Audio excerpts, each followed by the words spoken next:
just spent $200 for 2 people in 1 month, and how long can we keep that up? Well, hello friends. So today this feels really awkward. I'm still not used to being on camera. I have all these great ideas to share with you, and then as soon as the camera's on, I'm like, ah. Yeah, that's what's going on in my brain right now. So I brought notes today. I want to talk about budget cooking.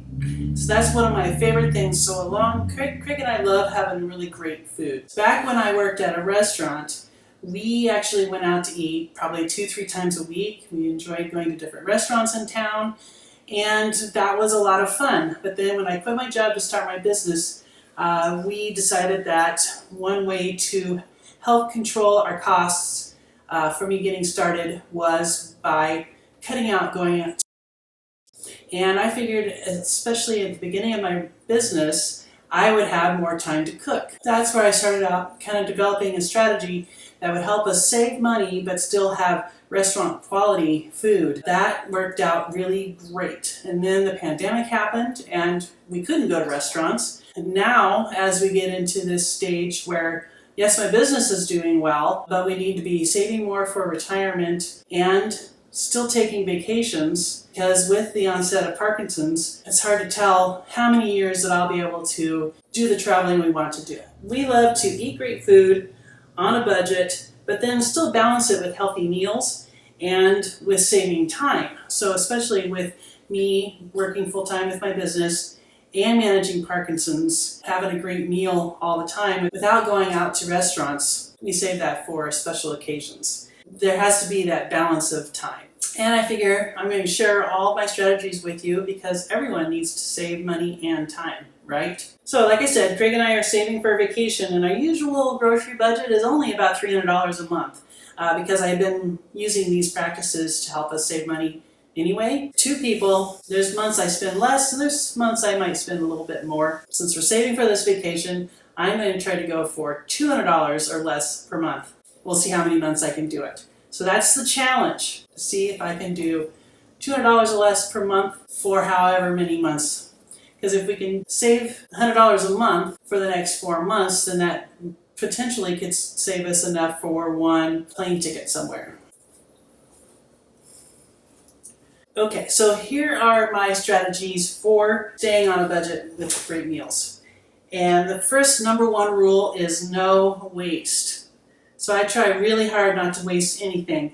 And that goes for not letting leftovers spoil in the fridge, to not using things and throwing them away for any reason at all. There's all kinds of strategies that I use to stick with that rule, but that's the #1 rule.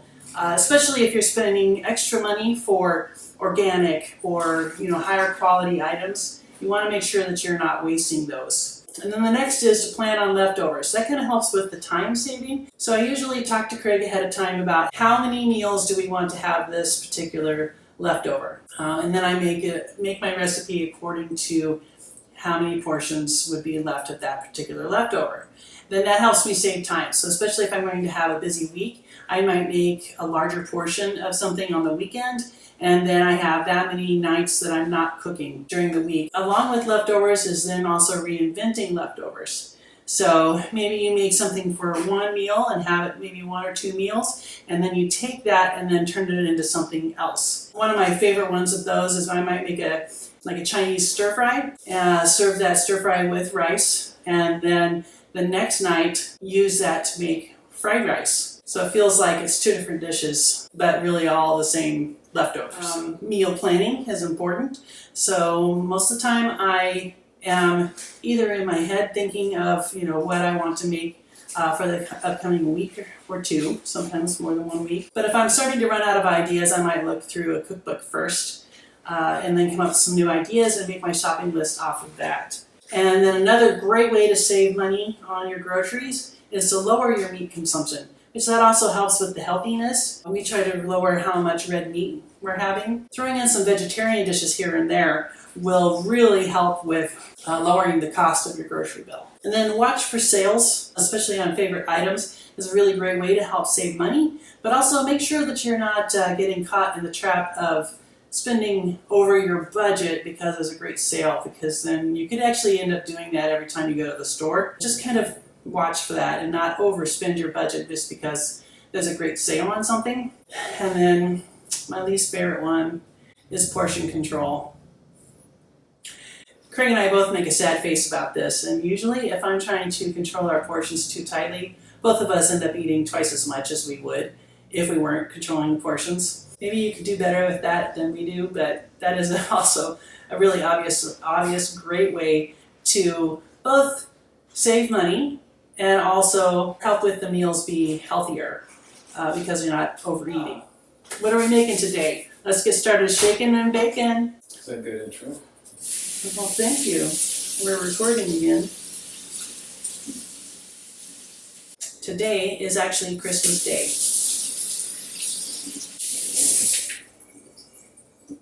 And Craig and I are home together. It's the two of us for Christmas, and so I'm actually going to make us a Christmas dinner. And this is actually going to lead me into the next video in this series. So we're going to start off with a chicken dinner. Now, the great thing about whole chickens is they are always inexpensive. This time it was $1.99 per pound, and I got 2.5 pounds, so that made the total come to $5.03, and that's going to make us countless meals, or parts of countless meals, and I'll show you what we're going to do on the next episode, so make sure to like and follow me so you can get notification about the next episode in this series, and we're going to make chicken broth. First thing I'm going to do is I'm going to prep the vegetables for this. So the nice thing about doing the way I'm going to do this is I'm going to roast the chicken, but then the vegetables are going in too. And so once this goes in the oven, I'm pretty much done and just let it do its thing. I may make some other sides to go with it, but we're just going to focus on the chicken and the vegetables that I'm going to cook with it. So we're going to do potatoes, carrots, celery, and onion, and those will be at the bottom of the pot. Then I'm going to put the chicken in on top so that the chicken is lifted up off the bottom of the pan. So we're going to put all the vegetables in the bottom of the pan and then let the chicken's juices cook the vegetables, and it's going to be really delicious, and it's really easy at the end. Got to peel the potatoes and peel the carrots, and how I decided on how many potatoes to make was based on, Craig said he would eat these leftovers 3 times, so for 3 meals. So basically 2 leftover meals and 1 special meal today. So these are really large potatoes. Normally, it kind of depends on how many carbs you want and how many potatoes you want to have. These potatoes are a little bit more than what we would want for 1 meal. So I did 1 potato I did 5 potatoes. And that should be enough to give us 3 meals because they're such big potatoes. Plus we're also having carrots, 3 good-sized carrots, 2 celery stalks, and then I'm going to do up 2 onions. So let's get started peeling potatoes, one of my least favorite jobs. I'll have you watch this a little bit, maybe in fast speed, but there is no way I'm making you sit through me peeling potatoes. Good. Thank you. You're welcome. Okay, here we go. Okay, so now I'm going to cut the potatoes, and I'm going to make them in larger chunks. Craig usually likes them to be a little bit more of a bite-sized, but in this instance I'm not going to be able to do that because they're going to burn and be way overcooked if I make them into smaller pieces. But they're going to be great. We'll mash with a fork and be kind of like a mashed potato. Okay, now you can stop recording. Next up is to peel the carrots.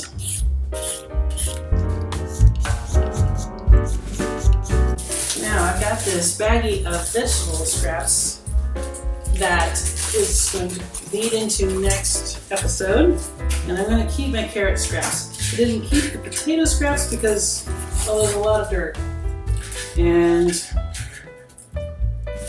potato water can add nice starchiness to being reused, but it can add awful lot of dirt. So I just skip potatoes, but the carrots, I scrubbed those before I peeled them, and they're going to be great for this to add to this collection of vegetable scraps. And then the carrots I've made into 2 or 3 pieces so that I can, again, so they don't overcook. Okay, and then the tops go in the scrap bag. Next, I'm going to put in the celery, and we'll chop off the end there, and we'll stick that in there. We just went with a rough cut on the celery, and put it in the pot. And rough cut on the onions, and get those in the pot. And I put the onions in last because they're the most likely to actually burn. And I've got some of the scrap pieces that I will put in the scrap bag as well. Then I'm going to sprinkle in some kosher salt directly onto the vegetables, as well as a little cracked black pepper. And then we're gonna make sure it's all nice and flat. Now we'll get started with the chicken. And I'm going to get my oven preheated to 350 degrees. Okay, now I've got a stick of butter that has been left out at room temperature, and we're going to season the butter. So I'm going to put in a generous tablespoon of lemon pepper, which, by the way, also has salt. So that's probably all the actual salt we're going to need for the chicken. Half teaspoon of sage. Half teaspoon of dried parsley. Actually, let's make that a full teaspoon of dried parsley. And a teaspoon of, let's make that less than that. Quarter teaspoon of thyme. A half teaspoon of garlic powder, mounded, half teaspoon. Okay, next I'm going to use just a fork and mix all the seasonings into this butter. Now we're going to start putting the butter on the bird. Now I like it when I can get the butter actually underneath the skin, in between the skin and the chicken. But I don't know if that's going to happen this time. Let's see if we can get it in there. And kind of work your way in with it. But otherwise, you can just spread it around on the chicken. And we'll put it under its arms, its little wings.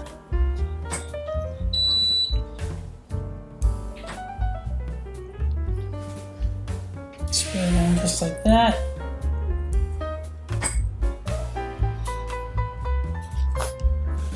I'll put some on the other underside.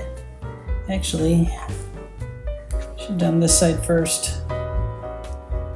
Yeah, I can get quite a bit in here. And this is nice because this is going to be over the vegetables. So it'll actually drip down out of the chicken. So it's nice to be able to get some of the butter inside the skin because that helps that part of the chicken meat get flavored. So we get some in, we'll work it in. Maybe I can get some in on this side.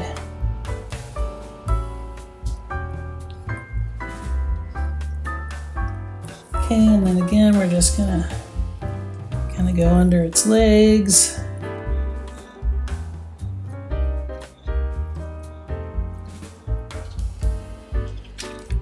And then, if I just undid what I did over here. So yeah, nothing ever works out perfectly. So we'll just put this here. Hey Craig, can you help me? So I'm gonna have Craig put a couple of bay leaves on top of the vegetables here. And in the middle where, yeah. Okay. And I'm just going to go ahead and put the chicken in here. That way I don't have to re-butter the bottom side again. And all of this is going to go into flavoring the chicken as well as then all the vegetables. So all the vegetables going to be, and we're going to make a natural chicken broth with all the juices from the vegetables plus the chicken and the butter. And it's going to be really good. Okay, pretty much got all the butter on there. Okay, now I'm ready to put it in the oven. Now, you have to be really careful and make adjustments for your own oven. But my oven is gas, so it actually heats from the bottom, and all the heat is from the bottom of the oven. So it tends to burn things on the bottom. So I'm putting my chicken in as high a rack as I can and still fit it in. And I'm actually putting this pizza peel on the next rack down just to kind of help protect it from overheating. And so what did we decide? It is 20 minutes, so a 350 degree oven, 20 minutes per pound, so at 2.5 pounds, that's 50 minutes. And the chicken's done at 180 degrees. So we're going to put it in for the 50 minutes.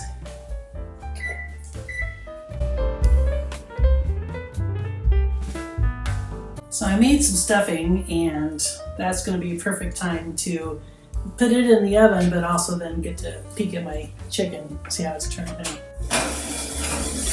Take my pizza wheel out because now I'm going to put my stuffing in place of it.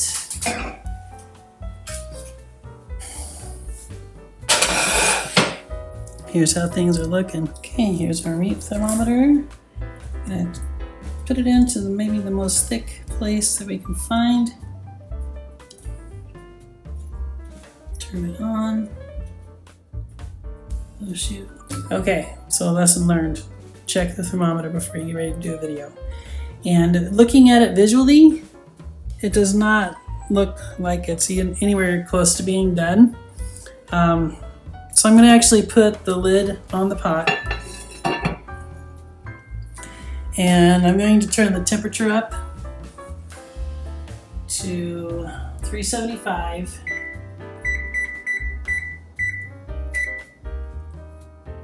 And another thing I can check is the vegetables. I'm going to see if they're even cooked.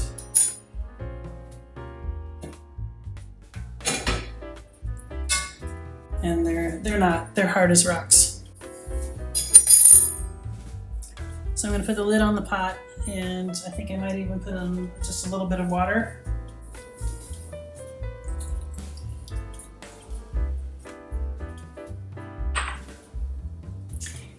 And get it back in the oven. I'm going to take my stuffing out. All right, so it's been 30 minutes at 375. Now we're going to see how we're doing.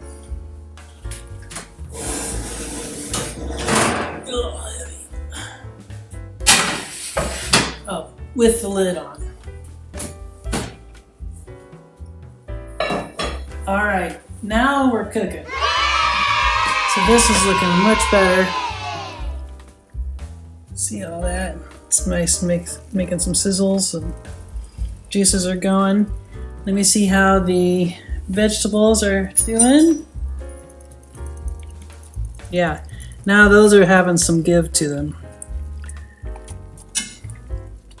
Okay, so I'd say we're still not quite done. And of course, Creek and I can't find a battery for the thermometer. So we're just gonna have to guess.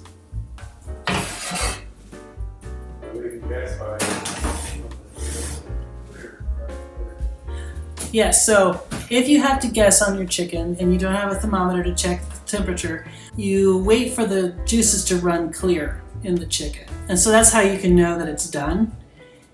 And the thermometer is just a nice foolproof way to make sure that you've got it cooked, because you want your chicken cooked through, but at the same time you don't want to overcook it because then it becomes kind of a chalky, weird, dry texture. We're gonna cook it for a little longer. We're gonna put our stuffing back in and set our timer for maybe another 15 minutes. We'll see where we're at. So I forgot to start the camera, but we pulled it out and checked on it, took the lid off, and set the timer for another 15 minutes, or no, 20 minutes, to cook now with the lid off to get that nice crispy skin on the outside. Okay, now it should be done. Woo. Oh yeah, now I've got a nice golden looking bird.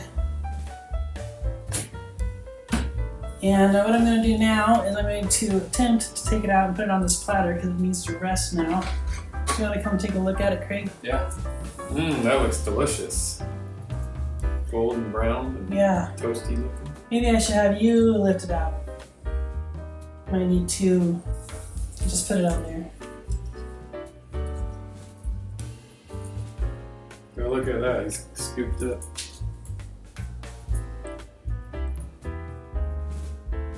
Alright. Thanks, Craig. No problem. So now I'm actually going to cover these back up, and they've got some really great caramelization going on in here. And I'm just going to put them back in the oven so it keeps warm while the chicken rests. Yeah. So I'm basically just going to shut my oven off so that the vegetables can stay warm. We need to let this rest for, how long would you say, Craig? 10 minutes? 5. Okay, Craig is going to cut into it.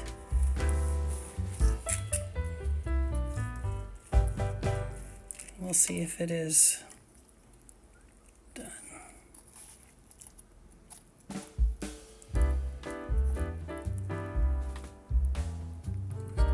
Yeah, just look like they're running clear. Okay, so now I'm going to try to make this a nice picture, which kind of got ruined because we had to cut into it. So Craig's gonna cap it back up there. Okay, so these vegetables look pretty good. Got some nice caramelization going on. There's a really great broth going in the bottom of the pot. I'll get this ready for a picture. Okay, shut it off. I promised myself I would start making some professional pictures of my creations here.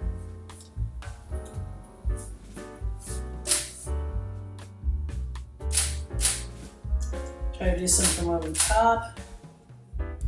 Looks pretty.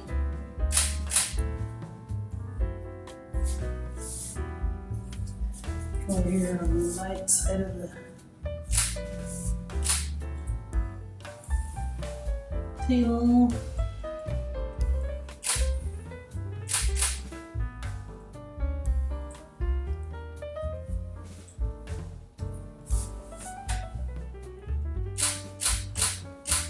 We'll see how those turn out. Okay, we're gonna plate up now. Okay, here comes our moment of truth. Let's see how it turned out.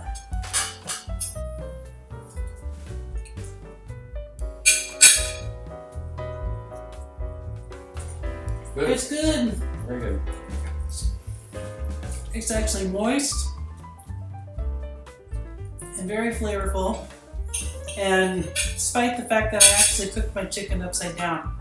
So I put all those special herbs and everything and then made the crispy skin be on the bottom side of the chicken. It needs to be on the top side too. When you cook yours, make sure you have the first side up. But if you do forget it, it still turns out nice.